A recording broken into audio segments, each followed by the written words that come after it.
এখানেও সেম, এখানে 18টা না, এখানে এখানেও 18টা আছে। এখানে আমরা জায়গার সংকুলনের কারণে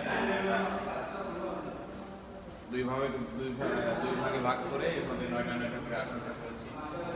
ডিফারেন্ট টাইপের, আমাদের সাথে অন্যদের পার্থক্য দেখেই বুঝতে পারবেন। আমাদের অবকাঠামোগত, স্ট্রাকচারগত, আমাদের ওয়ার্কিং ক্যাপাবিলিটি, আমাদের ওয়েল্ডিং, আমরা ওয়েল্ডিং প্রসিডিও একটা আছে WPS, ইন্টারন্যাশনালি যেটাকে বলে WPS, আমরা সেই WPSটা ফলো করি।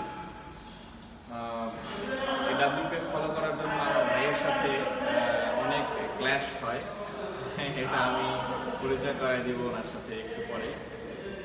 আসলে কোয়ালিটিটা মেনটেন করার জন্য আমাদের যা যা প্রয়োজন আমরা সব করি।